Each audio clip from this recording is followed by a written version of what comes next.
welcome to Hope Matters. I'm Pastor Shafer, the senior pastor here at Mount Olive Lutheran Church in Santa Monica, California, and this is Hope Matters.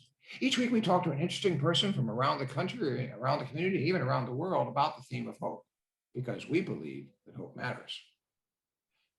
Today our guest is Cheryl, are you our second-time guest? I think you might be. I'm honored. Our first guest that we're having a second time on Hope Matters. Cheryl Anderson is a member of Mount Olive. She's on our congregation council, very active in the congregation, active in our recorded worship services, and a number of other things. And for her day job, she is the executive producer, the showrunner, and the head writer for the hit series on Netflix, Sweet Magnolias. And she's just finished filming the second season. So we want to try to get her to tell us second season secrets. But first, Cheryl, welcome back to Hope Matters. Well, thank you very much, Pastor. It's nice to be back, and it's nice to be back in LA. That's right. You just got back yesterday. Just got back yesterday. We'd been in Atlanta for 6 months. Wow. So tell us about the success of the first year. The program debuted about a year ago, right? Right. We premiered in May 2020, and I was hoping that we would be successful, word of mouth. People would, suggest to their friends, and we'd slowly build an audience. And we were, in fact, number in the top 10 when we debuted, and number 1 by that first weekend. Yeah. So it was a delightful surprise, a huge blessing, and great fun to see people embrace the show as wholeheartedly as they did. It was, yeah. And, and you and I were amused at some of the, we got this new audience of women pastors too. So this is kind of cool, and for the benefit of any of our viewers who haven't seen the program, among other things, Sheryl wrote in a Lutheran pastor who happens to be a Black woman into the show. And, and she and I even heard from people about telling us about how we got the clerical shirt wrong. But anyway. And I want you to let your friends know we corrected that in season 2. Wonderful. I'm glad. So I know you can't reveal details, but tell us a little bit about are there new people in the cast for the second seaon? And can you tell us any bit about the general plot? I know you can't tell me who's in the car. Okay. Okay, for the benefit of our viewers who haven't seen the show, the first 10 episodes ended with a car crash, a cliffhanger, and Sheryl, of course, is sworn to secrecy, although she does know who was in the car. But barring that, are there some new characters that you've introduced for this second season? There are new characters, but primarily season 2 focuses on deepening relationships among the people that you met in season 1, and getting more involved in the conflicts, the romances, new friendships among the people that the audience fell in love with in season 1. There are a couple of surprise characters in season 2, but. And did I see on Facebook that you brought back Jamie Spears? Yes, and Brandon Quinn, who is only in the final episode. He's back as a regular as well. And Dion Johnstone, who is Chef Eric. The 3 of them became series regulars in season 2. Wonderful, because it wasn't clear from last year that Jamie's character was coming back, so that's cool. Well, and we were going to play that as a surprise, but then the announcement was made of everybody who was going to be a series regular. So I won't say when she comes back and what happens when she comes back, but yes, she's back. You can I can make a few educated guesses based on the first season. So tell us how it goes from here. You now have a ton of videotape to go through, and you have a script, and you've got to almost single-handedly pull this thing together, right? Oh, no, not single-handedly. I have a fantastic group, a fantastic team every step of the way. Dan Paulson, the other executive producer, and Norman Buckley and Matt Drake, the two co-EPs. We've all been working on the editing throughout the filming. And we're now, as I mentioned to you, I've come home to a lot of post-production, but that's more music and mixing and color. And I mean, we have a couple of episodes left to still finish the editing on. But you're mostly, but the basic editing is mostly done then. Oh, that's Yes. great. Yes. That's great. Well, I should know that, having traveled with my friend Tim Frakes, who every night was doing the editing on the taping we had done that day. That's Yes. the way it is in your business, I know. That's great. So those who are viewing this, who are fans, we have no idea when Netflix will show this, right? At this point, We don't know, and that's a decision that Netflix makes. I mean, we can say please, please, please, and pray that it's soon, but Netflix has to look at all their offerings and decide, what are good companion pieces and how to spread things out. And because of the pandemic, there were a lot of us going to camera at the same time. right? So they have an embarrassment of riches now to decide, well, this goes in this quarter, this goes in the next quarter, that kind of thing. So what's your drop dead date to hand over 10 episodes to Netflix? Do you have one? Well, we're in the final stages of post-production through pretty deeply into fourth quarter. So Netflix is fabulous to work with, and we have picture lock on a stunningly high percentage of our episodes already. But as I said, there's still sound and music and Right. mix and everything else. So it's not. We would love to say, hey, we're done and it's going to be coming to you very, very soon. But there's also the period where they have to translate and dub everything Oh, for yeah. everywhere else in the world. Yeah. And open caption and closed caption it too, right? Right. All that stuff. Right. So probably the earliest a viewer might see this on Netflix would be Christmas time, right? As a guess. Yeah, who knows? It's hard to say. It's hard to say. I wouldn't be surprised. No, the little I know at Netflix that they'll keep it for next spring, but who knows? That's an excellent guess too. But I don't mean for anybody to read between the lines because I genuinely don't know. Yeah. It's the kind of show though they might hold to start on Easter or Mother's Day, I mean, but who knows? I would love for them to do it the moment they're ready, but they'll decide. So would your viewers, as you know. They're very anxious to know who's in the car. And it's so funny as I meet people and find out that they're fans of the show. Who's in the car is usually one of the first questions, if not the first question.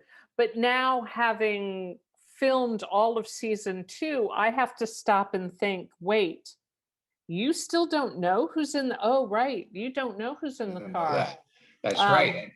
And just wait until you find out everything else we do to you in season 2. And if you've given us another cliffhanger, you have to be careful not to give that away because that's in your head. That's right. That's right. So help our viewers understand this process. So it comes on sometime late this year or next year. When will you know if there's a third season? Again, that's up to Netflix. Netflix has to examine the data and look at the viewership, not just in the United States, but everywhere. And they have a very intricate, as best I can tell, analytical system that they go through, and then they'll let us know, and we'll jump back in the next day. Now, last time they had you write the scripts before they committed to the show. Do I Right. remember that correctly? Have Yes. they, when will you get that okay if all things go hopefully well? We don't know. Okay. We don't know. We But don't that know. could come that could come this fall, possibly. Theoretically, Okay.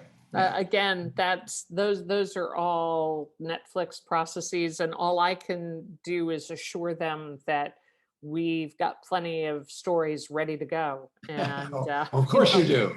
all they have to do is say, "Let's start," and we'll be, "Yes, thank you." And you, of course, can't guarantee the casting coming back, but you've told me in the past that this cast likes doing this show. We have a beautiful, we call them the Sweet Magnolias family. We have a beautiful community of actors and crew. And yes, people enjoy being together. They enjoy the show.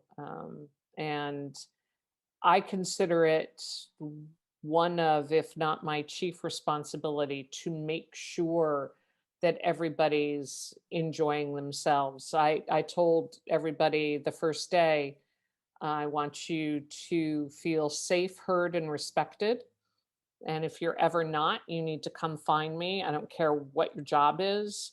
I don't care what part you play. Come see me, talk to me. Let's find out how we can make this a better experience for you. Um, but we're very blessed. We have incredibly talented people who are also incredibly funny and fun to hang out with and enjoy each other. A lot of our cast have been on other shows together, um, or have lots of friends in common. So it's a real neighborhood feel. That's neat. Safe, heard, and respected. That's a pretty good motto for any production, any congregation, anything, right? That's pretty good. Well, I think that unfortunately there are a lot of places in Hollywood where that's not the motto. And I've worked in some of those places, and so it was very important to me I that believe that be our standard going forward. I wouldn't expect any less of you, my friend. So, Thank you. no, I mean, that's true. And sadly, that's also true in many churches, unfortunately, that they're not places of safety for certain people, as we know. And Well, and here's that's not. one of the reasons that I love you and Mount Olive so much, because I know you oversee our church in that same spirit. That is the spirit we should be in, no question. Amen. I also So, feel like if I'm going to run a show that's about a welcoming community, then the process of creating that show needs to come from a welcoming community. well, that besides being the faithful and moral thing to do, that's also makes economic sense, does it not? Oh, absolutely. Absolutely. I truly believe that people who are having a good time do better work. Yeah. And I told everybody at the end of the season that I was impressed daily by their willingness to dig deeply and, you know, put their hearts and souls on the table. And I think that's one of the things that people respond to in watching the show is you really do get a sense that people are having a great time. And it's also, it encourages in the creative process, it encourages people to reach a little further and try something different, or like I said, dig a little deeper. Um, and I so loved watching our directors and our cast as well as our crew create moments that genuinely had not occurred to me. in the writing. Oh, Uh, that's really neat. you know, a mood change, or sometimes it's just a tilt of the head, or and we had this incredible props crew that put so much thought into every detail and asked me fabulous questions. Our entire art department, our costume department, everybody was so attentive to every detail of these characters' lives, and it just it was a source of great joy for me. Wonderful, wonderful. And your daughter and son are in business with you, or were with you on for this shoot. Yes. Sarah's involved in writing, and Sean is doing some acting, right? Yes, Sean is part of the kitchen crew at Sullivan's, and Sarah was our script coordinator and my assistant. So she was wearing two hats at the same time and wearing them marvelously. Our producing director would often go to her to ask her story questions, Wonderful, and because she could come up with it faster than I could. wonderful. So it was delightful to be working with both of them. And it was also just, as a mom during the pandemic, really nice to have them with I me was going in to say, Atlanta yep, rather yep. than worrying about how they were doing here. Well, and pandemic or not, there aren't too many moms that get to work with their kids, that like their kids like them. You know what I mean? And you were Yeah. 24/7 with the three of you. I mean, that could be bad, but it wasn't. Well, that's another great blessing. It's another great blessing. You know how I know you know how blessed you are in your life. I do, and I'm grateful every day. Well, we could talk about Sweet Magnolias for a long time, but we've learned that people don't watch these programs too long. So, but let's talk a little bit about hope. You've spoken with me about that. So here we're coming to what hopefully is the end of this long pandemic, although now it looks like the light at the end of the tunnel is a little further away. But so where are you finding hope these days, Cheryl? I am finding hope in the creativity that people found um, while we were inside, as a friend of mine refers to it. The way that people reinvested themselves in relationships, in pursuits, how um, people. Suzanne Langer, who was a philosopher in the mid 20th century, um, said that comedy is brainy opportunism in the face of an essentially dreadful universe. Hmm. And I thought a lot about that during the pandemic. Not to deny how horrible it's been, but I have found great hope in people's resilience and in their brainy opportunism to make headway against what could be a situation where you just throw up your hands and say, how can we do anything? But I look at how you pivoted us brilliantly onto online worship, that Zoom groups sprung up for all kinds of support systems. We all learned how to work on Zoom, um, for the most part. But I just take so much hope in people refusing to be broken and beaten. That's great. That's great. And we're, for the benefit of our viewers, we're recording this during the Olympics, and we certainly have a lot of examples going on right now in the Olympics. So there we I have tell it. you, I think Simone Biles is a hero beyond measure, Yeah. in so many ways, and I really hope that people embrace her as a leader, not just in her sport, in her art, because it seems beyond sport to me, but but as a leader in how we should live. And I think, again, that's where I have found the most hope during these times, in the people who inspire me, in the art that inspires me. I had a long conversation one night with Heather Headley, who plays Helen on Sweet Magnolias. And we were talking about what a blessing it was that a God-given gift that our show premiered when it did, when people needed to be reminded of community and hope and friendship, and being good to your neighbor. And she referred to the show as a balm for this particular Gilead. Hmm. And I've thought about that often in the time since, and all the ways that we can be balm for each other. Right. And I find hope in that also, in recognizing that Zooming with somebody a little bit more often, calling instead of texting, the simple things that we can do even when we get to go back outside. Yeah. Oh, again, we're going on longer, but who cares? I think my best friend is Mike Cooper White, who's also been interviewed on this show, and he and his 3 adult kids and their whole families meet every Sunday night by Zoom. They never did that, and they're going to keep doing it.